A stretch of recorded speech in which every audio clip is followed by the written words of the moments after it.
Hello, and welcome to Sobercast, where we provide AA speaker meetings and workshops in podcast format. We're an ad-free podcast, and if you enjoy listening, please help us be self-supporting by visiting Sobercast.com, look for the donate link, and drop $1 or $2 into our virtual basket. We hope you enjoy the podcast. Have a great day.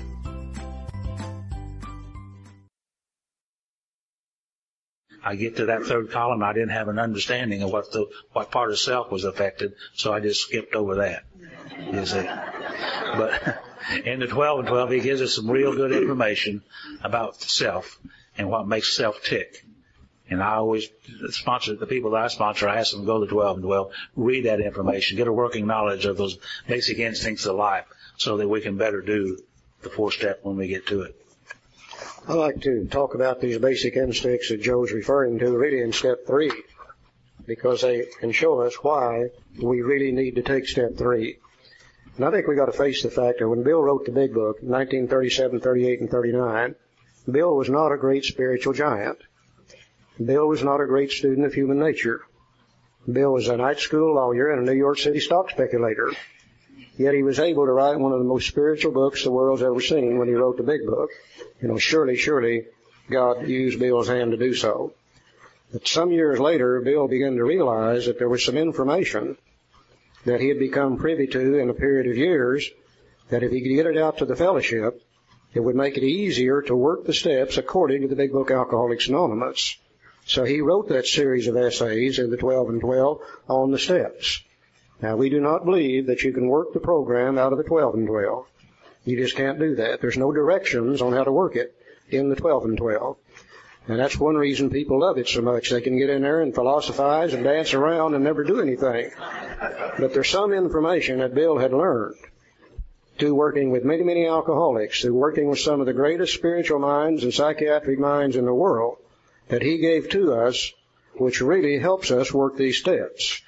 And this part that we're talking about, these 3 basic instincts of life, he taught me on about 2 pages more about what makes me tick than I had learned in 40 years of living up until that time. And we're going to go through them just very briefly here, and it shows us why we really need to work the 3. It's also going to set us up for step 4.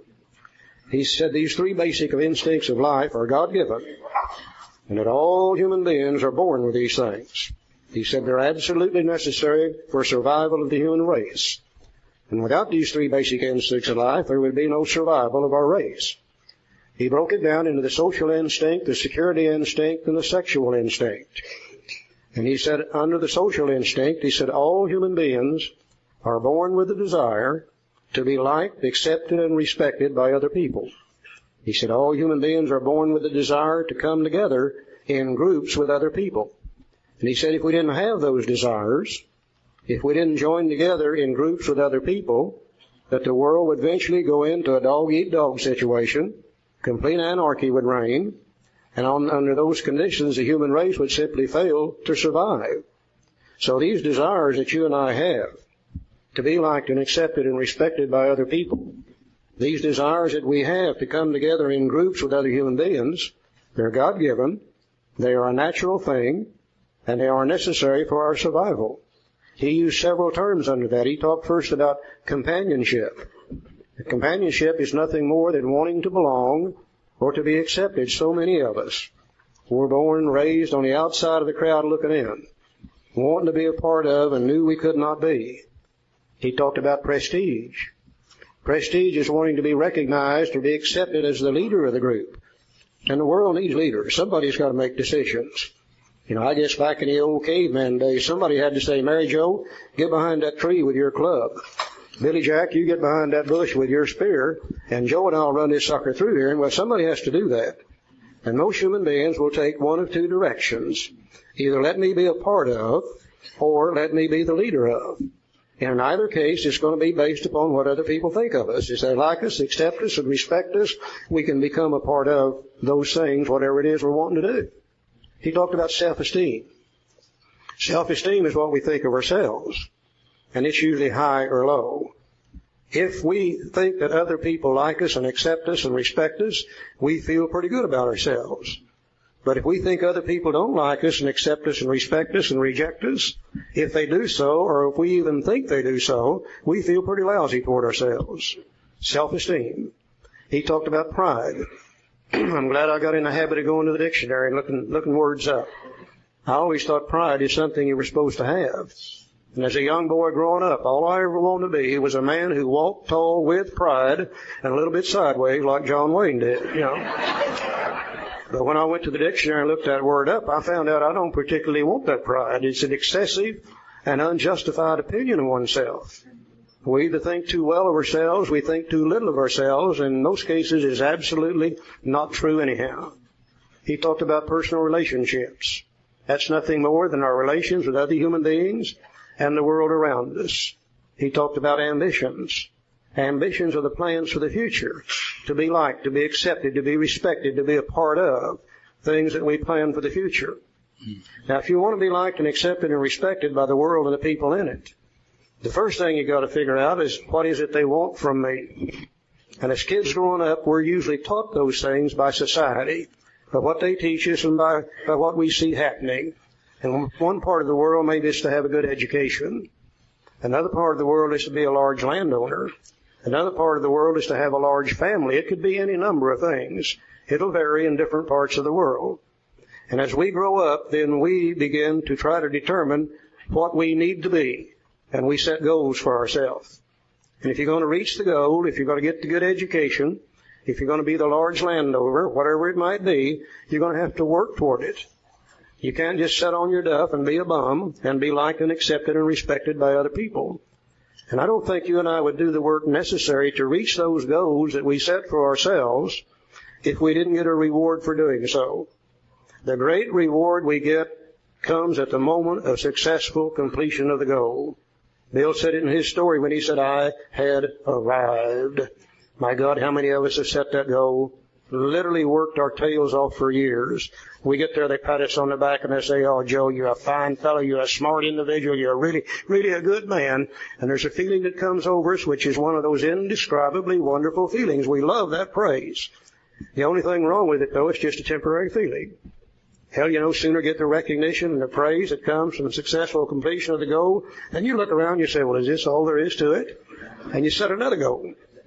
And you work and you work and you strive and you strive and you reach the new goal, you get the recognition like you want it, but it doesn't last long and we set another goal. It seems to create within we human beings an insatiable desire for more and more recognition, more and more acceptance, more and more power, and they're not giving it to us fast enough. We're not getting it the way we think we ought to get it, so we start taking shortcuts. We start doing a little lying, a little conning, a little manipulating, a little stepping on other people's toes and climbing on their backs, and the instant we do so, we hurt other people. They in turn retaliate against us and create pain and suffering for us. Yeah, the book's right when it says that a life run on self-will can hardly ever be a success, because under those conditions, we're always in collision with people, places, and things. He talked about the security instinct, and he said all human beings are born with a desire to be secure in the future. He said if we didn't have that desire, we wouldn't provide the food, the clothing, the shelter that we need in order to be able to survive in the future. In the next winter season, we would simply freeze to death. The next drought, we would starve to death. Now, I know everybody in AA tries to live one day at a time, but I also noticed about everybody in here has got an insurance policy of some kind.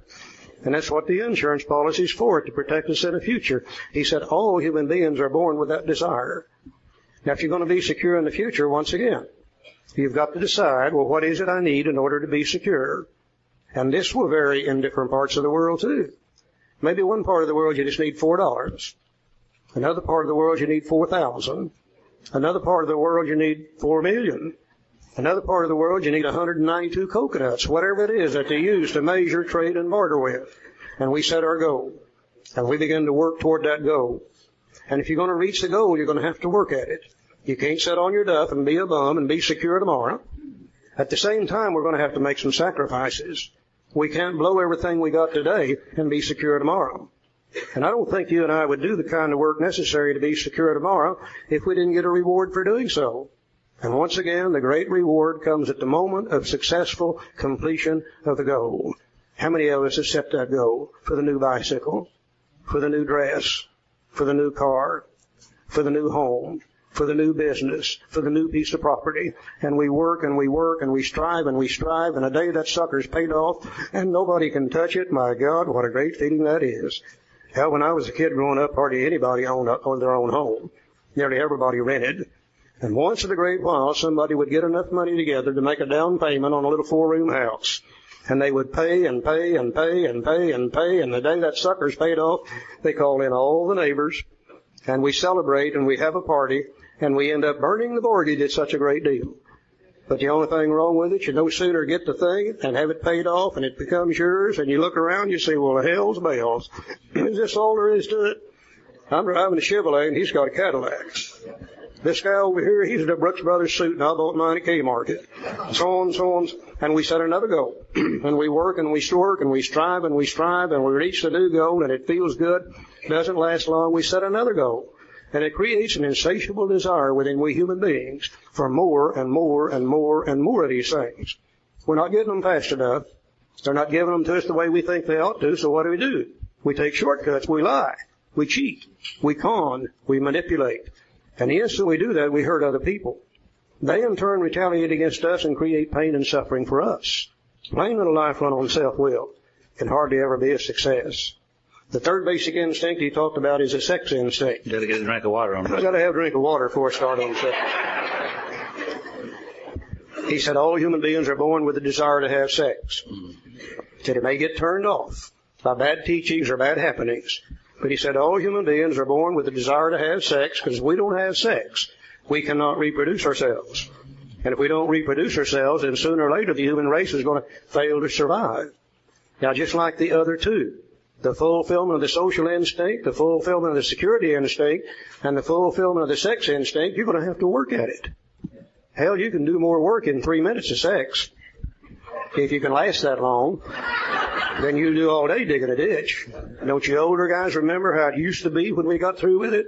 My God, you just fall over sideways, the sweat's just pouring off of you. You feel like you've died, gone to heaven, come back 2 or 3 times, and I don't think we would do that kind of work if we didn't get a reward for doing so. Gets excited, doesn't he? And the great reward comes at the moment of successful completion of the sex act. One of the greatest feelings a human being can experience, not only physically but also emotionally. The only thing wrong with it, though, you no sooner get through with sex and experience those emotions, and it's just a temporary feeling. It doesn't last very long. And you look around, and next thing you know, you get to thinking about doing it again. And then the next thing you know, you get to thinking about doing it in different ways. And then you get to think about doing it in different positions. And after a while, you get to thinking about doing it with different people. And the next thing you know, we're doing it at the wrong time, the wrong way, with the wrong people. And the instant we do so, we create pain and suffering for others. They, in turn, retaliate against us and create pain and suffering for us. You know, if every human being on earth today could fulfill these 3 basic instincts at the level that God intended for us to, there would be no conflict on earth today. But all human beings, sooner or later, will overdo in one or more of these areas because they are so pleasurable, we simply cannot keep from doing those things that ends up creating pain and suffering for others. Any life run on self-will can hardly ever be a success. Now, the little picture we got up there, you see the 3 basic instincts of life, and then coming out of that is a little circle called self. That's what makes up self-will. That's what causes us to do the things that end up hurting other people. The very things that God gave us that's necessary for our survival are also the very things that will destroy us left on self-will. Coming out of self-will, you see another circle called wrongs. It's another word you got to look at. You know, somewhere we got the idea in AA that the word wrongs means a list of dirty, filthy, nasty items. But you go to the dictionary and look it up, and you'll find several definitions. One definition of the word wrong is incorrect judgment of other people. A little later on, we're going to find out that's just exactly what a resentment is. Another definition of the word wrong is incorrect believing. A little later on, we're going to find out that's what most of our fears are. Another definition of the word wrong are the harms and the hurts that we do to our fellow human beings. It's very easy to spot a selfish, self-centered human being. They will always display 3 common manifestations of self that are always madder than hell. damn him and damn her, and by God, I'll show them, and they're not going to treat me that way, and blah, blah, blah, blah, blah, blah, blah, blah, blah, blah. Selfish, self-centered human beings are always scared to death. Can't depend on God. Can't depend on other human beings. If we're an alcoholic reaching the end of our alcoholism, we can't depend on ourselves any longer, and we're running around absolutely scared to death all the time. Selfish, self-centered human being is always doing things that ends up hurting other people. And we hurt those other people, then we got to suffer the retaliation from that. Plus, we got a conscience, and the guilt and the remorse associated with those things just literally eat us up.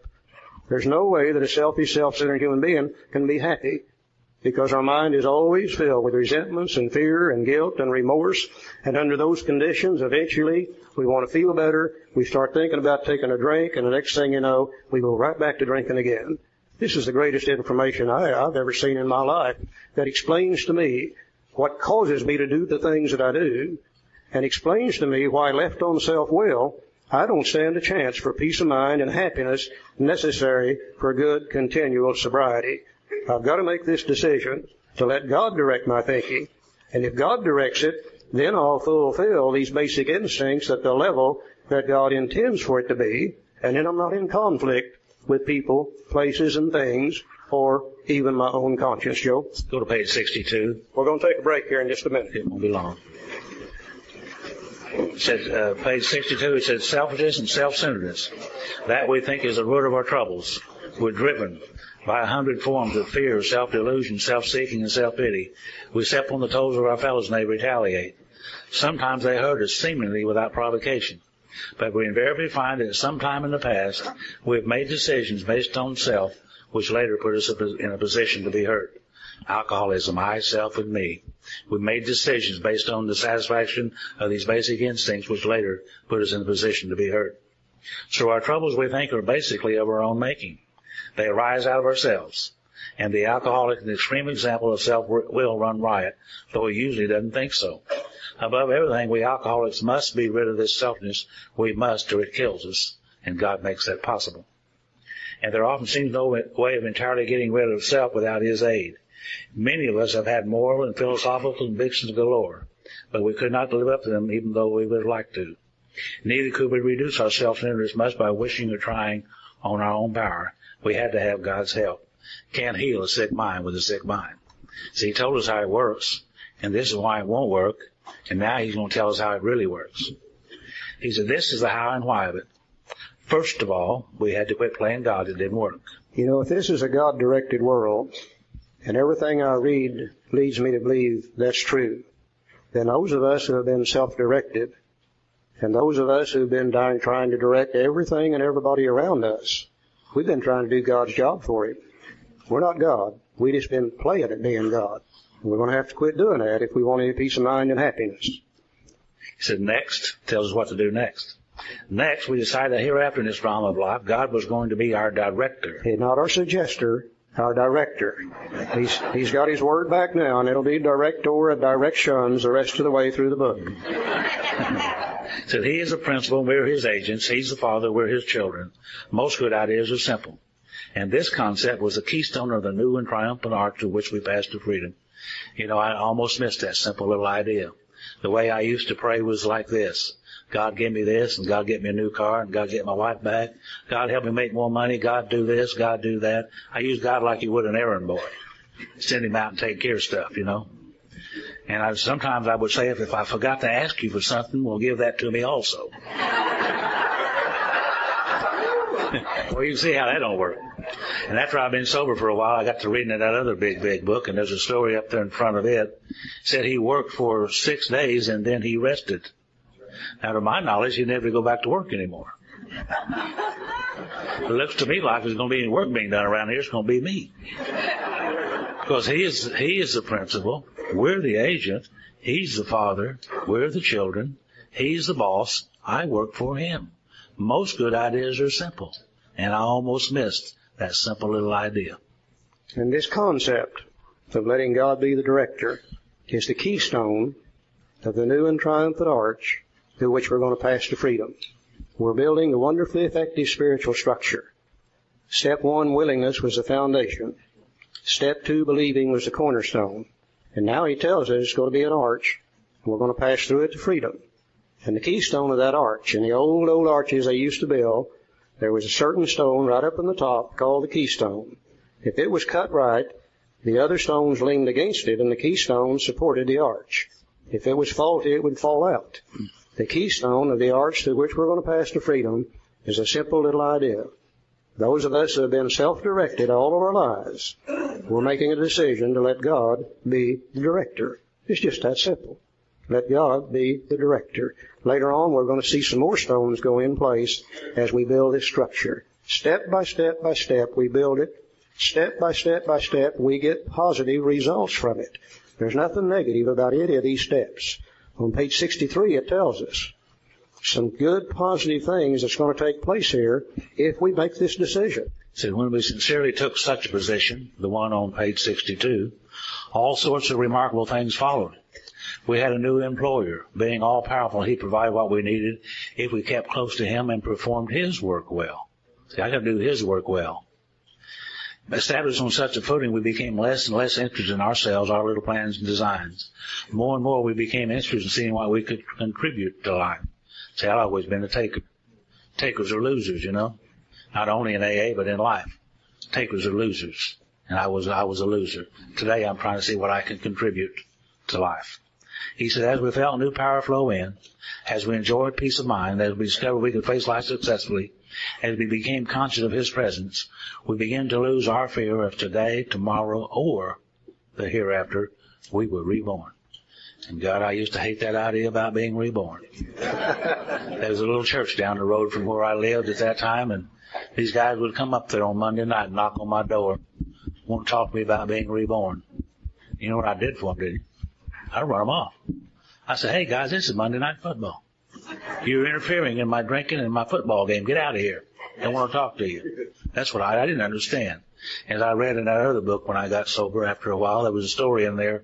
This guy's name was Nicodemus. Dumber than a sack of hammers. Just like me.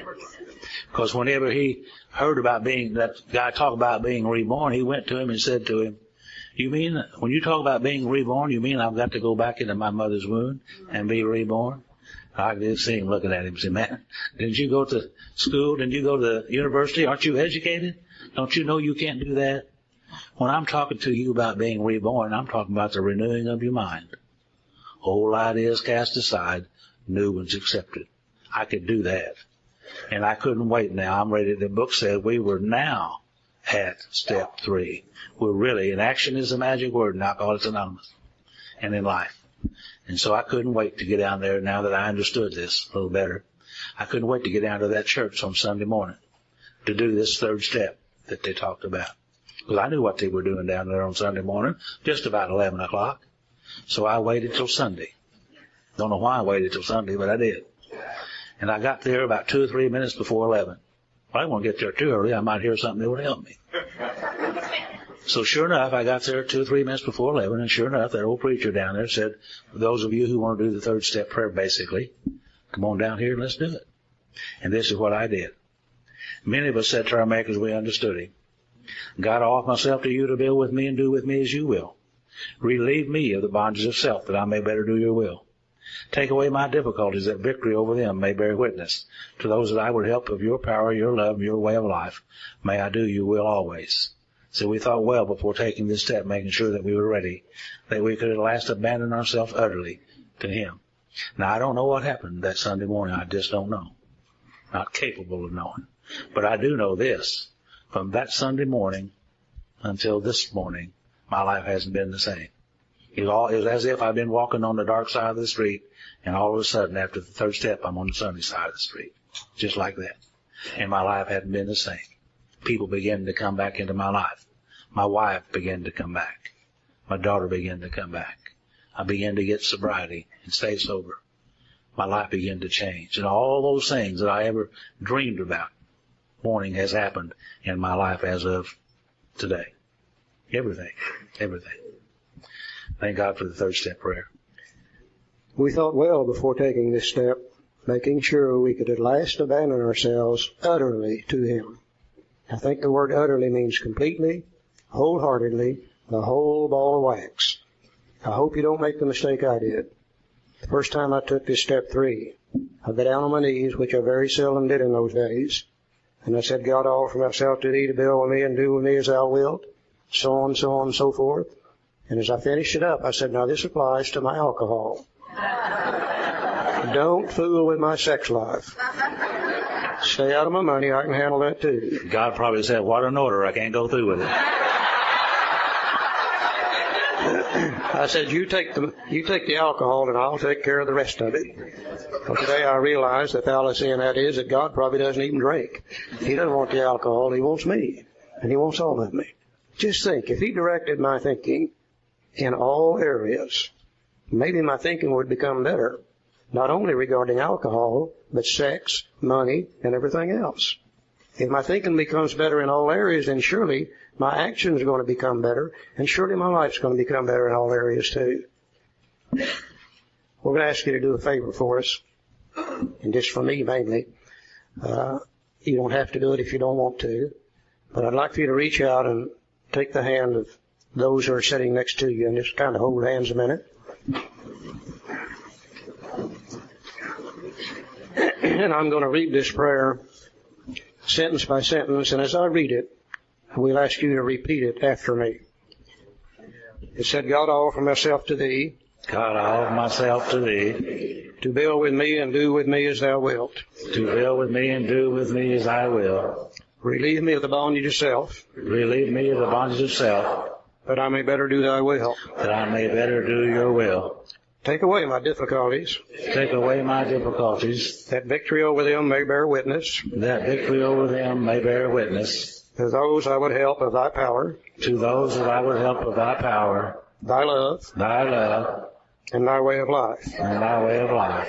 May I do Thy will always. May I do Thy will always. Amen. Amen. Thank you. You'll never have to worry about step 3. You've just taken it.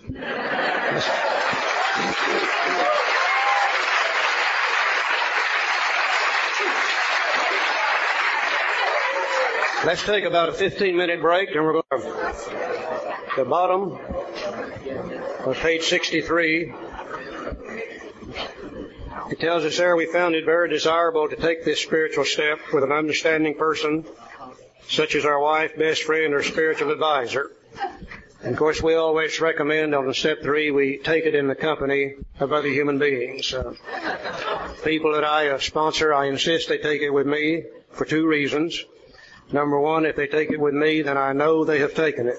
That's the only way I know for sure. But the real reason is that every time we do it, it has a deeper meaning for me and means more in my own personal life. Plus, we're tridimensional creatures. We're meant to live with God. We're meant to live with our fellow human beings. We're meant to live with ourselves. And when we pray in the company of other human beings, we're beginning to fit ourselves back together as God intended for us to be in the first place.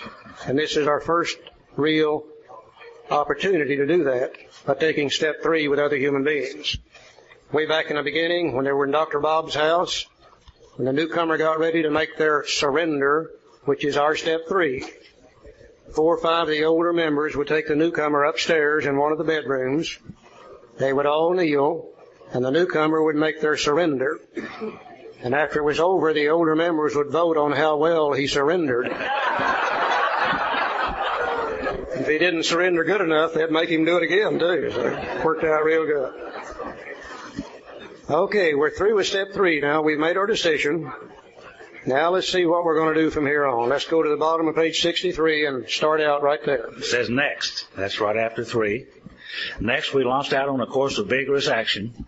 The first step, which is a personal house cleaning, which many of us had never attempted. Though our decision, step 3, was a vital and crucial step, it could have little permanent effect unless at once followed by strenuous effort to face and be rid of those cells in ourselves which had been blocking us. Our liquor was but a symptom, so we had to get down to causes and conditions. Well, the first thing we like to look at as we progress from step 3 on is the time element between step 3 and step 4. Now, we hear this question asked all over the country. How long should you wait after you've done step 3 before you start on step 4? And we hear all kind of answers. You know, we've heard some people say, well, maybe you ought to wait 30 days. And we've had others say maybe you ought to wait 90 days. And And we heard a so-called professional in the field counseling people to wait a minimum of 2 years, between 3 and 4, so that they could be sure and have their mind cleared up and do step 4 really perfect. And our question back to that professional was, how damn many people have you killed with that statement? We're trying to find a way to live where not only can we be sober, but we can be peaceful and happy and free, where we can have a little serenity and peace of mind. And the longer we put off, the longer we procrastinate on step 4, the longer we're going to be restless, irritable, discontented, filled with shame, fear, guilt, remorse, worry, and all the good stuff that goes with it.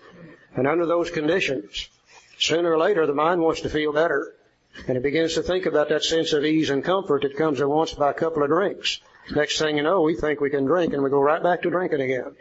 I don't know how long I could go under those conditions. Frankly, I'm not interested in finding out. The book tells us when we ought to take it. It said 3 is not going to do us any good unless we follow it up at once by a strenuous effort to face and be rid of those things in ourselves which have been blocking us. So I think what the book is saying, as soon as you're through with 3, you're ready to start on 4. Now, knowing that, and knowing that if we don't get on with 4, we might get drunk over it, why would we still tend to procrastinate and not want to do step 4? I think there's 2 or 3 reasons behind it. Some of the older members tend to play king off the mountain with step 4. And they tell the newcomer, by God, you just wait till you get step 4, blah, blah, blah, blah, blah. Just literally scare them to death. And let us be the first to say today, if we do step 4 the way the big book says to do it, there's nothing to be afraid of, period. It's not going to be a list of dirty, filthy, nasty items. And there's nothing to fear in step 4. Knowing that, why would we still tend to procrastinate? Well, I think one of the main reasons is the instructions on how to do it are on page 64. But not understanding how Bill wrote, for years we didn't understand how to do step 4 according to the big book. So in our confusion, we got over into step 5 and we read something about sharing all your life story. And we said, oh, that's what they wanted us to do, that in 4 is write our life story.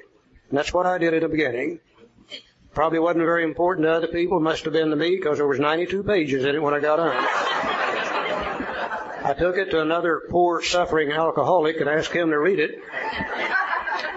And he read it and said, not very pretty, is it? And I said, no. He threw it in the waste paper basket. He said, you'll never have to be that way again. I learned nothing to contribute to my alcoholism by writing my life story.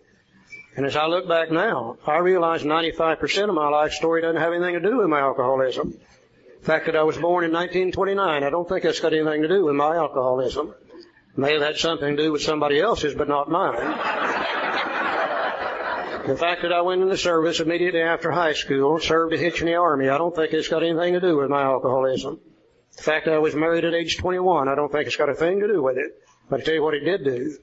The 95% that had nothing to do with it very effectively covered up the 5% that did, and I learned nothing to contribute to my alcoholism from my life story.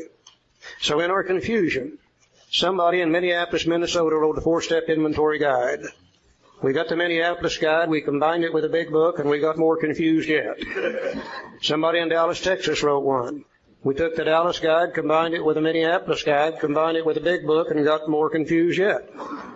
We saw one time coming out of Canada. Nothing wrong with Canada, but that's where it came from. Had 20 pages in it. And if you wasn't crazy as hell before you took it, you sure as hell would be when you were through with it. It was one of those. All the time, the instructions have been right here in the book. And we just couldn't see them because we didn't understand how Bill writes.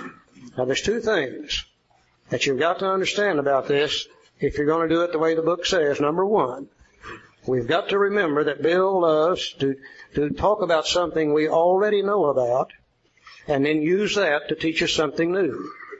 We saw him do it with a great ocean liner the moment after rescue from shipwreck. Here he does it by talking about a business inventory, assuming that you and I know something about a business inventory. And he's going to use that example then to tell us how to do our own personal inventory. The other thing we've got to always remember about him, he repeats himself quite often, but he finds a different word which means the same thing. And seeing that, I think it's going to be amazing how simple this step 4 really is. if we do it the way the big book says to do it. So let's just kind of relax. Let's just kind of sit back and see if we can't see how simple this thing is. And if we can't see where there's nothing to be afraid of in this thing at all. He starts out first by making a comparison, which he loves to do.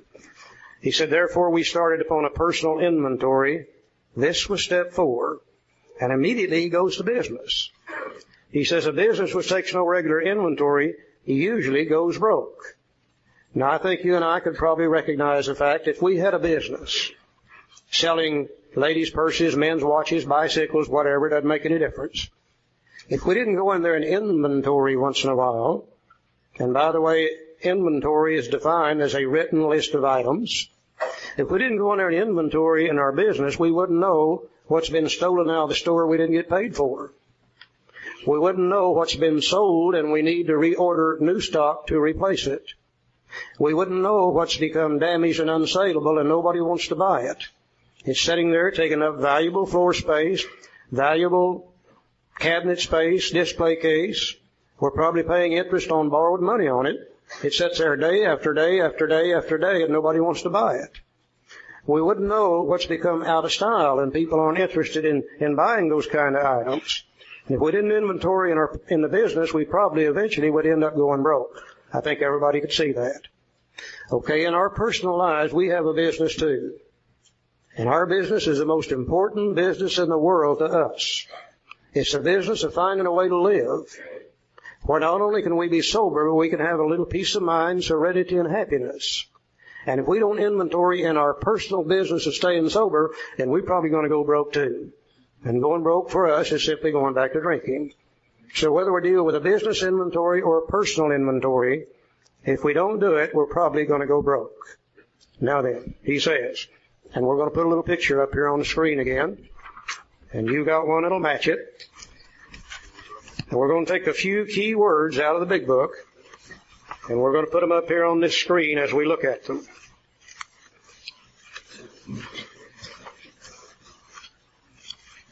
He says, a business which takes no regular inventory usually goes broke. And then he says, taking a commercial inventory. Now, that burned him. He could have said business again, but he don't like to repeat himself twice. Have you guys got that sheet in your thing? Yeah. I don't see it in this one I've got up here.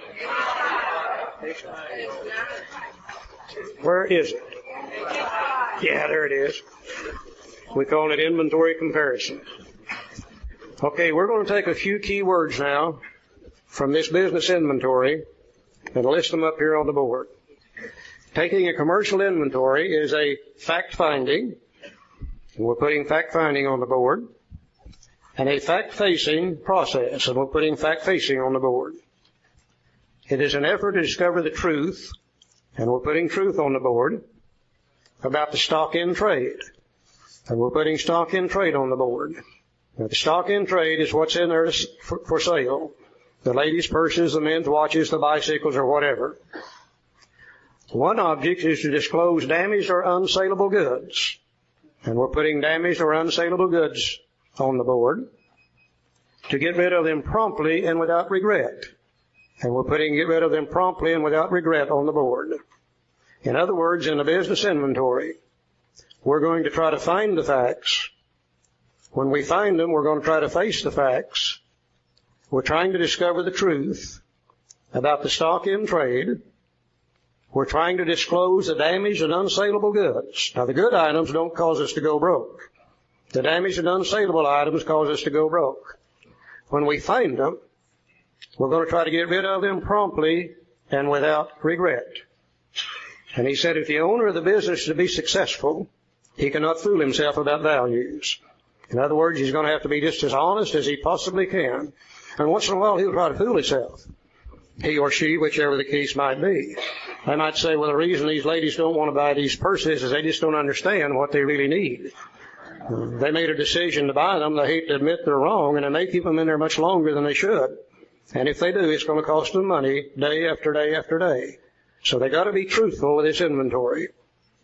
Now, is there anybody in here that would have any problem with that statement he's just made about a business inventory? We're going to try to find the facts. When we find them, we're going to face them. We're trying to discover the truth about the stock in trade. We're looking for damaged and unsaleable goods. When we get rid of them, when we find them, we're going to get rid of them promptly and without regret. You can't put new items in there until the old items are gone. So when we find them, we got to get them out of there so we can put new stuff back in there. Anybody got any problem with that? Okay, now watch him. He wrote a step for us and used a series of words, which means basically the same thing as these words up here. In our fourth step, he said we made a searching. And we're putting searching under the personal side, straight across from fact-finding. I mean the same thing. To find the facts, to search out the facts. We made a searching and fearless. And we're putting fearless straight across from fact-facing. To face those things as they really are, to fearlessly look at them. We made a searching and fearless moral. And there's where we got in trouble. We said, oh, shit, there it is. There's that list of dirty, filthy, nasty items. And we don't want to look at them. We sure as hell don't want to show them to somebody else later on in step 5. Now, I'm not sure what all Bill Wilson knew, but one thing I am sure of, this guy understood the English language. And I think if he'd wanted you and I to make a list of dirty, filthy, nasty items, I think he would have said we made a searching and fearless amoral or immoral inventory of ourselves, and he didn't say that. He said moral.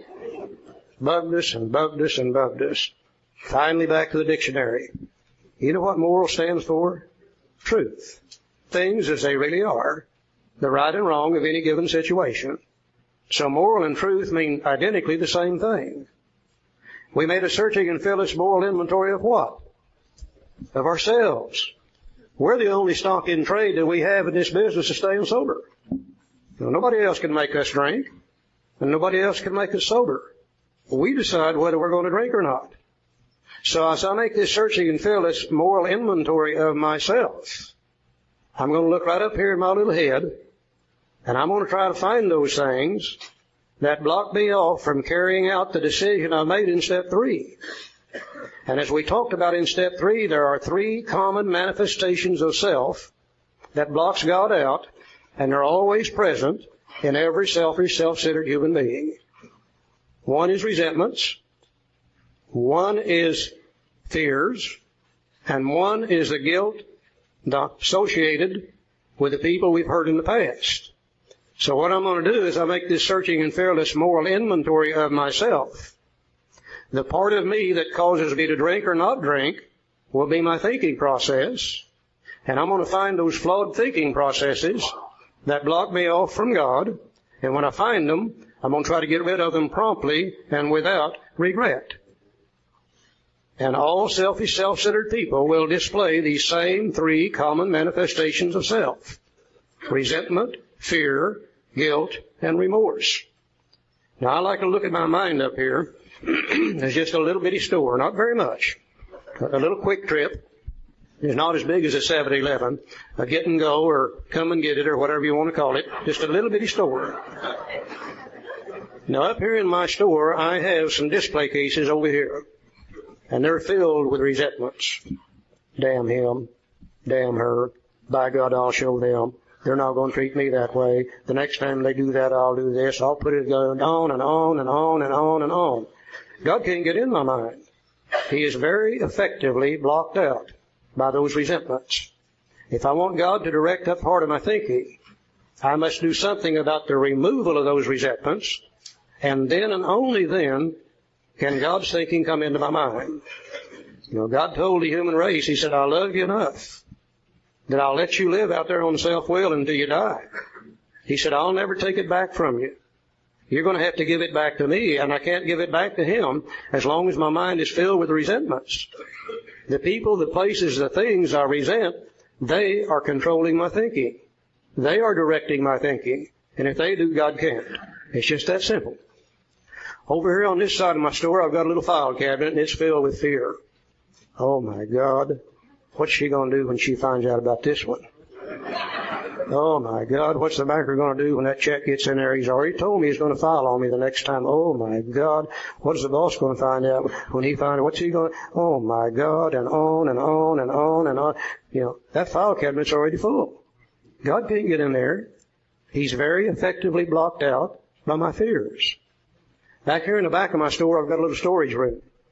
And it's filled with guilt and remorse associated with the people I've hurt in the past. We're not drunken bums. We've got a conscience. And as long as that storeroom back there is filled with guilt and remorse associated with those things from the past, God can't get in there either. He's very effectively blocked out. So if I want God to direct my thinking, I'm going to have to do something about the damaged and unsaleable thoughts that very effectively keep God blocked out of my mind. Resentments, fears, and guilt and remorse. And thank God our book is going to show us a very simple way to look at these things, to see the truth behind them, a way to get rid of them, and the greatest thing of all, a way to keep them from coming back in the future. And if I can get those things out of my head, then God can direct my mind. But until I get them out of there, God can't. The things I resent, the fears, the guilt, the remorse, they control my thinking for me, and God can't. It's just that simple. Look at what he says. We did exactly the same thing with our lives. We took stock honestly, truthfully, morally. First, we searched out the flaws in our makeup which caused our failure. Being convinced that self manifested in various ways of what had defeated us, we considered its common manifestations. Resentment is the number one offender. It destroys more alcoholics than anything else. From it stem all forms of spiritual disease, for we've been not only mentally and physically ill, we've been spiritually sick. When a spiritual malady is overcome, we straighten out mentally and physically. In dealing with resentments, we set them on paper. Now, before we set resentments on paper, let's look at that word. If we don't understand it the way the writer understood it, the information is going to be flawed information. The word resentment comes from two old words. R-E. When you see R-E in front of another word, it always means to do again, to repeat, to do over, to repaint, replay, rebuild, always means to do again. The last part of that word, sentiment, comes from an old word called sentire, which means to feel. So the word resentment means to feel again, to feel again. Okay, in the scheme of life, I'm going along fat, dumb, and happy. And somebody who is sick in self, in the social instinct, security instinct, or sex instinct, they're sick in self and they do something to me that hurts one of my basic instincts of life. Maybe they threaten my social instinct in some way. Maybe they threaten my self-esteem.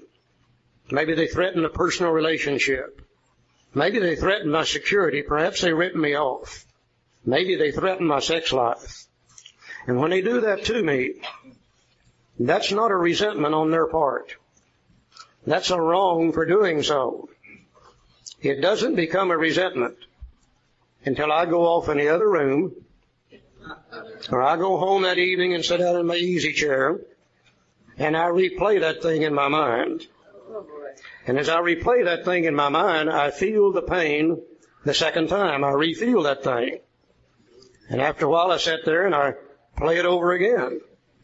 Now the stupidity in it is that they hurt me the first time, but now I'm sitting there doing it to myself. They're not even here now. They're clear across town. And I found out one thing about my resentments. I'm not always too honest with myself.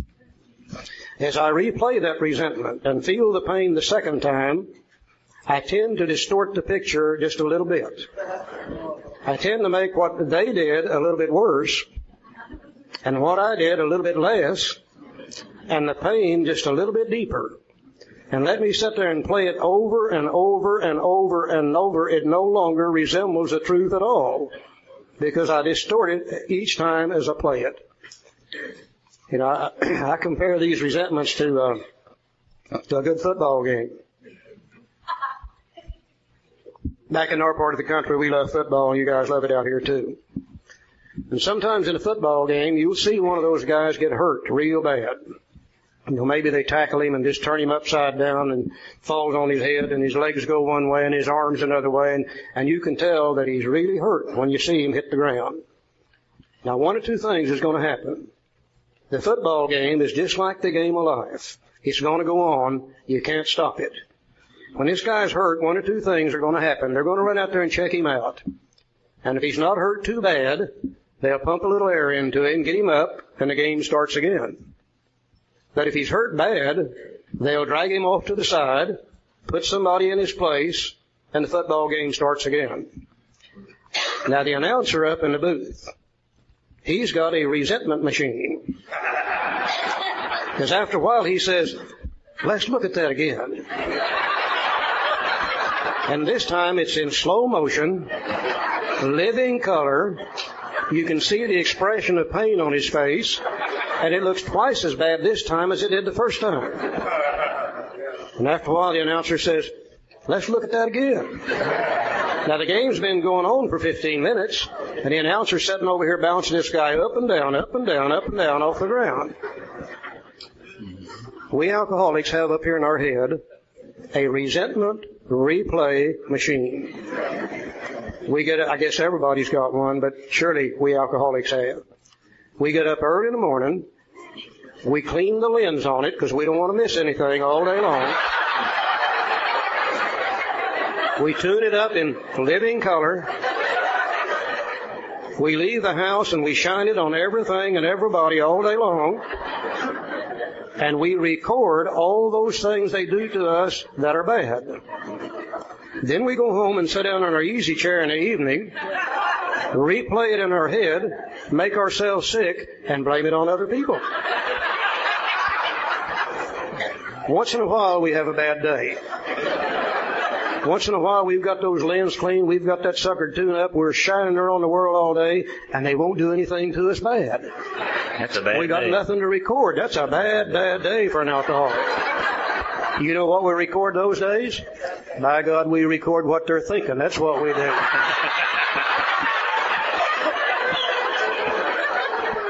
We don't ever record anything good, only the bad stuff. Is there any way God can enter a mind filled with that kind of crap? No way can God enter a mind filled with that kind of crap. Now, the reason we love those resentments so well is if you take a resentment and you keep throwing it out there and throwing it out there and throwing it out there, after a while it turns around and it comes back at you. And it comes back at you as self-resentment. And we can't stand self-resentment. So after a while, self-resentment turns into self-pity. And my God, we alcoholics love self-pity. We love to get up in the morning, put it on as a cloak of dignity. We go out the door and we say, here I come, mean old world, just do it to me. I know you're waiting for me out there. You're going to get me. So, it's a sick, sick way to build your ego.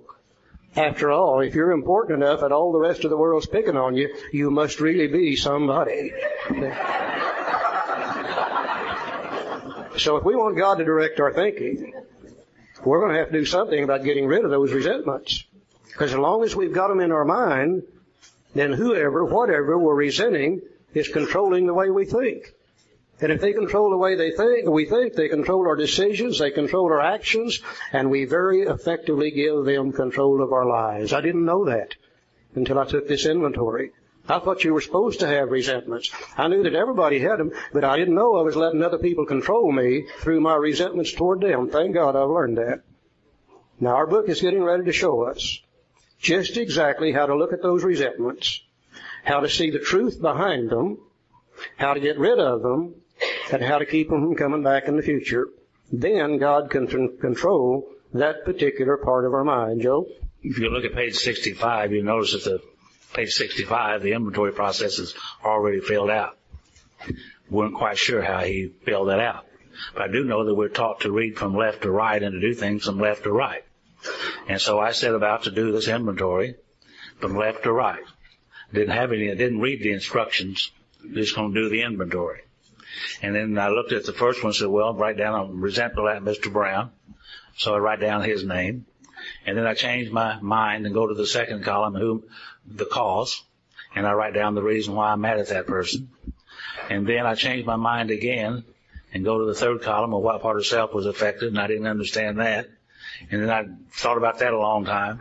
And I said, well, I'll go back to Mrs. Jones. And I wrote down Mrs. Jones, changed my mind again and went to the cause. You can see what happens after a period of time. If your mind is like mine, after a while it just says tilt.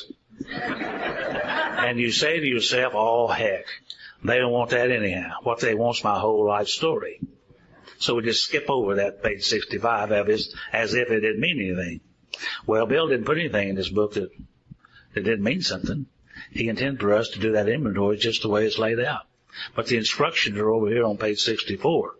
And if we look at the instructions and follow them, we'll be able to follow this inventory real easy. Now let us emphasize that the inventory form you have in your handout sheet, the one we're going to put up here on the board, is not a new inventory. We're not trying to bring something else into AA. The first 3 columns that you have on your handout sheet will be page 65 in the blank form.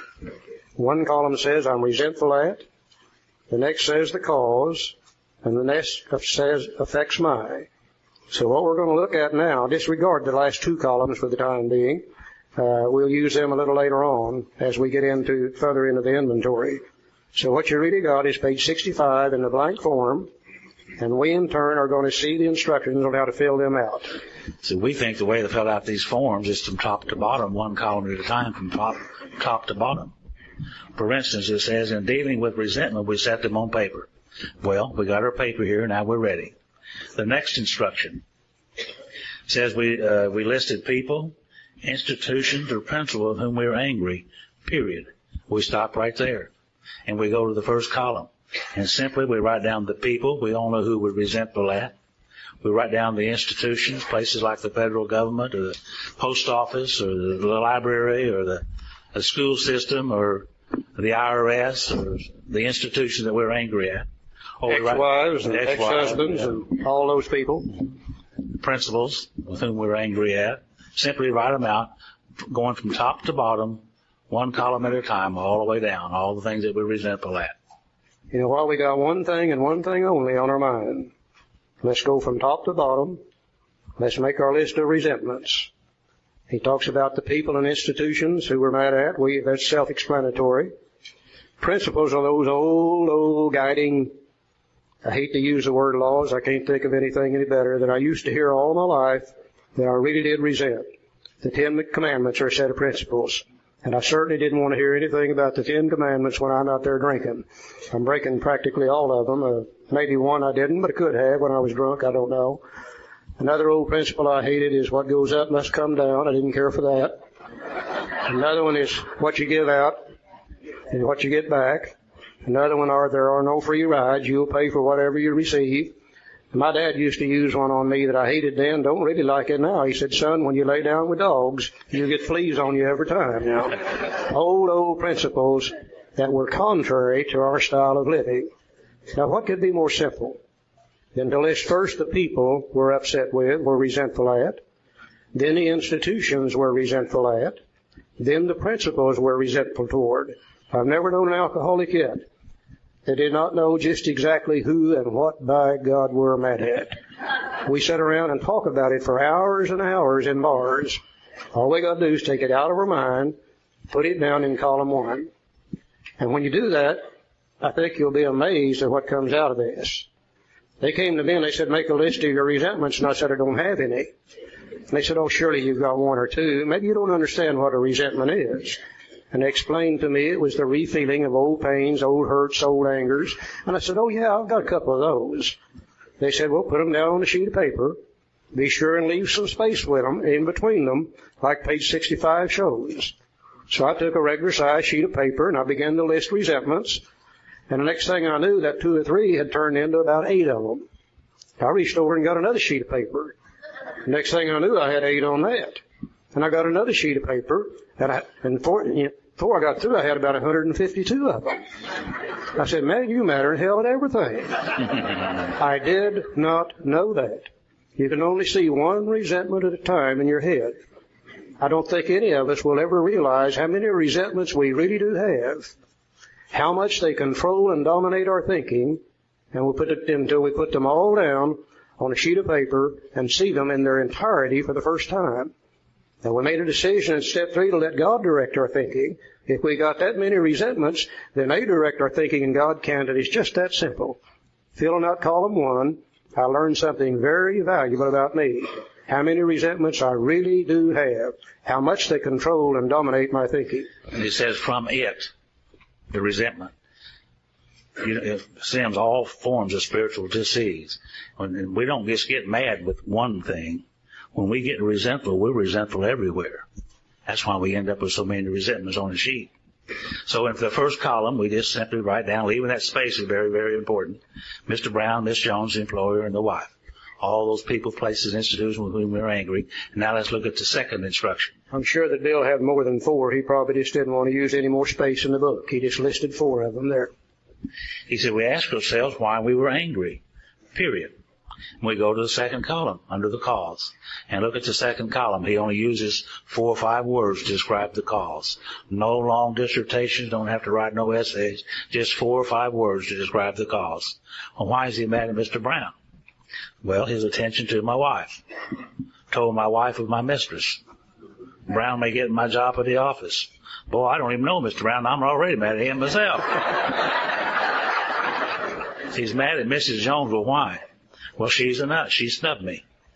She committed her husband for drinking. Put his best drinking buddy in the insane asylum. Yeah. That's what she did. He's my friend, and she's a gossip.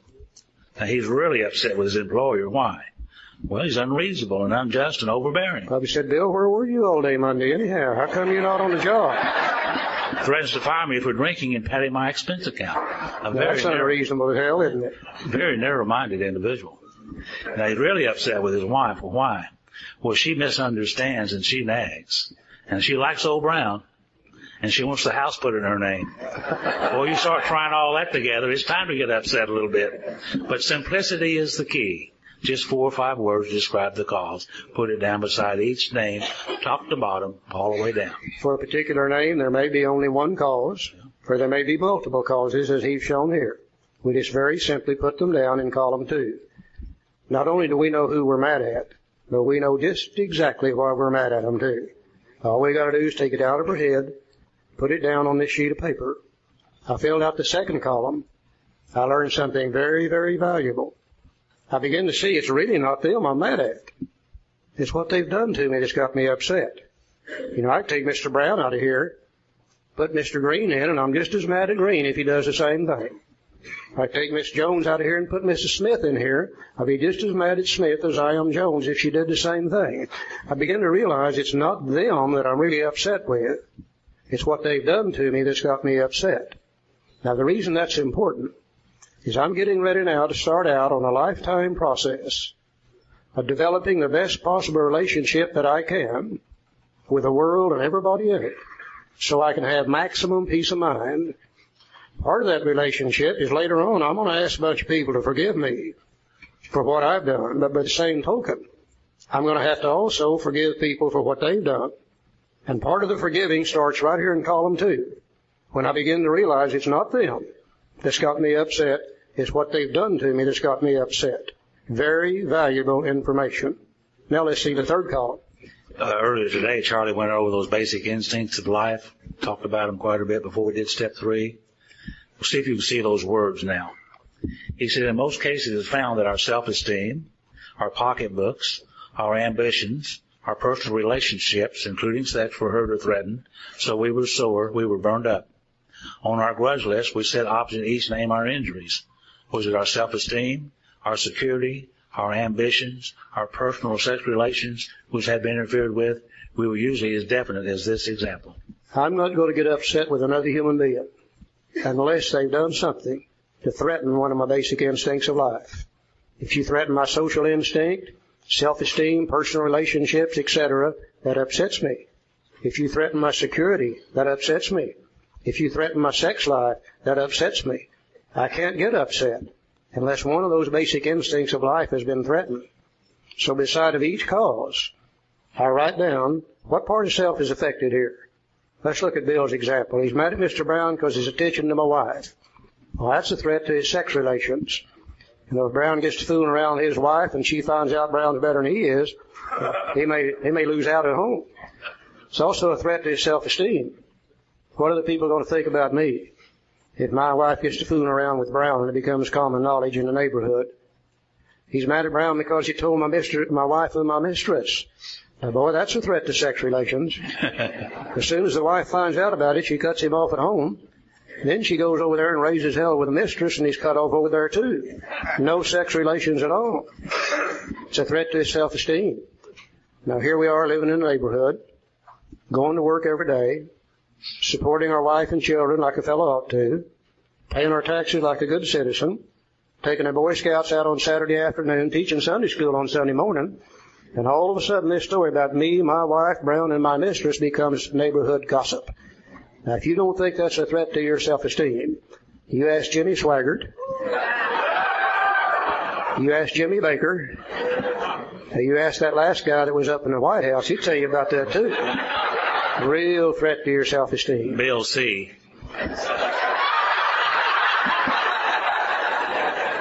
He's upset with Brown because Brown may get his job at the office. Well, that's a threat to his security if Brown gets his job. It's also a threat to his self-esteem. What are other people going to think about me if Brown undercuts me and takes my job away from me? Very carefully we do that. As I filled out the third column, I think I might have learned the most valuable thing I ever learned in the third column. For the first time in my life, I saw where anger comes from. I've always had a problem with anger. And I've always acted and reacted with anger. Do something that hurts other people, I'd be ashamed of it, and I'd say, I'll never do that again, and turn right around and do it over and over and over and over and over. You can't do anything about a problem till you understand the problem. I never knew where anger came from. I thought it was just one of those feelings that flitted into your mind that you could do nothing about it. Today I realize anger comes from a threat to one of the basic instincts of life. And it's how I choose to react to that threat which is going to determine whether I get angry or not. Now, this lady I'm married to, she's if there's such a thing as a black belt Al-Anon, she's a great woman. I love her deeply. She's got 34 years in the Al-Anon program. But like all human beings, once in a while she gets sick in self. The Al-Anons don't like to admit that, but they do once in a while. And she'll say or do something to me that threatens one of my basic instincts of life. Now, if my instincts are under control, and if my relationship with God is right, I find I'm able to say, well, the poor old thing, they're sick just like we are. They can't help it any more than we can, and it'll just slide off of my back and won't bother me at all. Now, 2 weeks from now, the same lady does the same identical thing. Only this day, my relationship with God's not quite right. My instincts are a little bit out of kilter, and I react with anger, and I romp, and I stomp, and I raise hell with Barbara and everybody around me all day long. Same lady did the same thing. But I choose to react to it in an entirely different manner. Thank God I've learned that. Because you see, I can't do anything about Barbara. I can't do anything about any other human being on earth. But I can do something about my reaction to them. And if I don't have to get angry and upset, I'm in much less chance of drinking than I would be before this process started. Very valuable information. I've learned 3 things just by filling out this sheet. First column, I've learned how resentful I really am. How much they control and dominate my thinking. If they do, God can't. Second column, I've learned it's not really them I'm resentful at. It's what they've done to me that's got me resentful. Third column, I've learned it's not even what they've done that's got me resentful. It's how I have chosen to react to it based upon my relationship with God and whether my instincts are under control or not. Very valuable information. Now we're going to put a couple names up here just to give you an example of how simple this really is. We're going to take a couple from mine and maybe 1 or 2 from Joe's inventory. Not going to do them all though. On my inventory sheet, the first name I had in column 1 was this lady named Barbara. I love her today. But I'll guarantee you about 34 years ago, I hated this woman with a purple passion. If there had been any way that I could have gotten rid of her without having to go to penitentiary over it, I damn sure would have done it. I used to lay awake at night fantasizing. Now, tomorrow morning, when she gets up and goes to work, and I always believed her being self-supporting through her own contributions, so she went to work. And on the way, and then I fantasize, now on the way to work, she's going to get run over by a big semi-truck. And it's not going to be just any trucking company. It's going to be a very affluent trucking company. And they're going to kill her, and I'm going to sue them. And not only do I get rid of her, but I come out with $2 million out of this deal thing. You Al-Anons are not the only people that fantasize. We alcoholics did it too.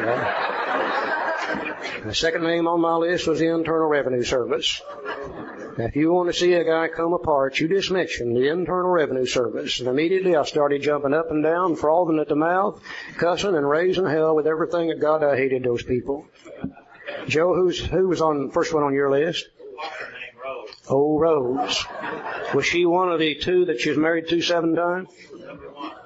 She number 1 4 times, Old Rose. Okay.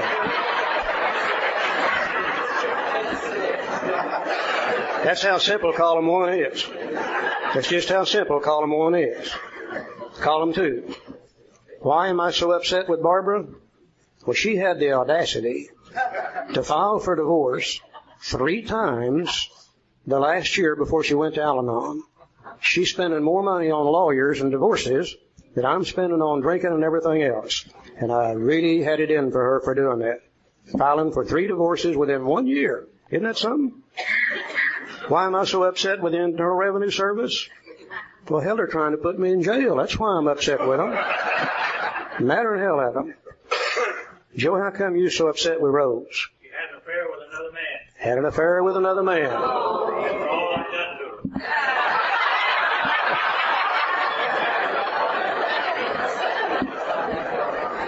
That's how simple column 2 is. Column 3. Which part of self is affected by Barbara filing for divorce 3 times within 1 year? Is that a threat to my self-esteem? Oh, yeah. What's the neighbors going to think about this now? A threat to my personal relationships? Certainly, she's going to take the kids and she's going to go. Is it a threat to my security?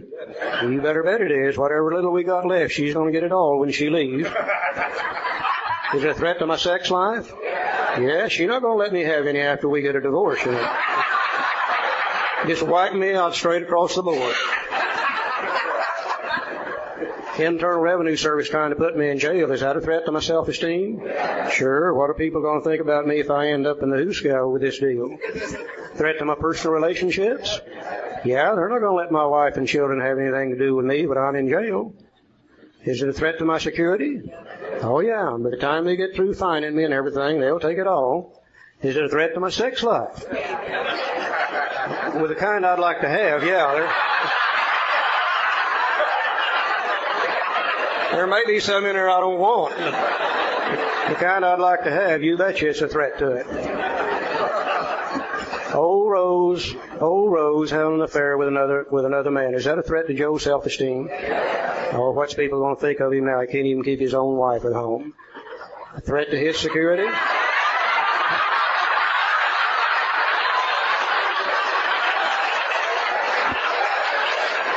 I never look because I never know for sure what he's going to put up there. Is it a threat to his security? Sure, he's going to have to go to work now. That woman's been supporting him for the last 10 years. Threat to his sex life? Well, you betcha it is. That's how simple column 3 really is. It doesn't take very long to fill this out. You can go home and sit down and in a couple hours, you can have this part of the inventory done. A couple hours or even less. Now that we filled it out, now that we got the sheet done, let's see what we're going to do with it now.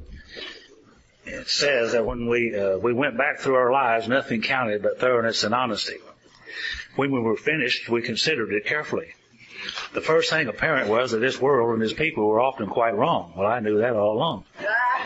To conclude that others were wrong as far as most of us ever got. The usual outcome was that people continued to wrong us and we stayed sore. Sometimes it was remorse, and then we were sore at ourselves. But the more we fought and tried to have our own way, the worse matters got. As in war, the victor only seemed to win. Our moments of triumph were short-lived. Now, it's plain that a life which includes deep resentment leads only to futility and unhappiness. To the precise extent that we permit these, do we squander the hours that might have been worthwhile. I read that last statement, and I stopped, and I tried to look back in my life and see how much time I've actually squandered in resentments.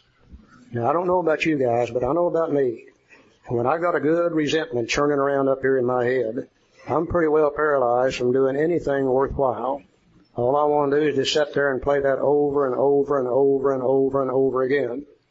One of my favorite things that I used to love to do when I was still drinking was get up early in the morning, have a drink of whiskey and a cup of coffee, and turn on my resentment replay machine and replay what she did to me yesterday, replay what he did to me last week, replay what that damn policeman did to me a month ago, replay what that boss did to me a year ago, replay what that neighbor did to me play, replay. It took me just about an hour to run through that tape. I loved every moment of it. When that tape would run out, I'd have another drink of whiskey and another cup of coffee, and I would turn on my get even machine. Yeah, now by God, the next time she does that, I'm going to do this, she'll say that, and suckle. I'm going to put it there. They're not going to treat me that way. Took at least an hour to run through the get even machine. I've squandered literally thousands and thousands and thousands of hours in resentments. When I got to AA, I found out I was still doing the same thing. I just wasn't taking the drink of whiskey. I was getting up, having a cup of coffee, turn on my resentment replay machine, run it for an hour, another cup of coffee, turn on my get even machine, and I was doing the same thing in AA that I was doing when I was out there drinking. Now, I don't know about you guys, but I reached a point in my life where I don't have a hell of a lot of time left. For the first time in my life, I'm sober, I'm peaceful, I'm happy, and I'm free. I don't resent anything or anybody. I didn't know you could be sober and feel as good as I feel today up here in my head. Not my body, but in my head. What little time I've got left, I'll be damned if I'm going to waste any more of it in resentments when I don't have to. They block me off from God. They block me off from my fellow human beings. They block me off from any good feelings of myself. And as far as I can tell, they've never made me a nickel. Never made any money from them. Never straightened up another relationship with another human being. Only made them worse and worse and worse and made me sicker and sicker and sicker and sicker. And I'm not going to waste what little time I've got left, because I found a way that I don't have to do that anymore. That's a bad deal, wasting time, squandering time in resentments. But that's not the worst thing. Here's the worst thing. But with the alcoholics whose hope is the maintenance and growth of a spiritual experience, his business of resentment is infinitely grave. We found that it is fatal. For when harboring such feelings, we shut ourselves off from the sunlight of the Spirit. The insanity of alcohol returns when we drink again, and with us to drink is to die. There's the worst thing about a resentment. When we got a good resentment churning around in our head, we're blocked off from anything good. We're blocked off from God. We're blocked off from our fellow human beings. We're blocked off from good feelings. We don't feel good. And our mind is going to feel bad just so long. And it's going to start searching for relief. And it's going to start remembering the sense of ease and comfort that comes at once by taking a couple of drinks. Next thing you know, we become insane. We believe it's okay to drink. And we drink again. And with us to drink is to die. I've seen more alcoholics get drunk over resentments than I have anything else in AA. They absolutely kill us. So that's why we got to get rid of them. The book says if we were to live. Thanks for listening. I hope you enjoyed the podcast. Sobercast is ad-free, and we'd like your help in order to keep it that way. So if you'd like to help us be self-supporting by pledging $1 or $2 a month, visit Sobercast.com and look for the donate links. Thank you very much.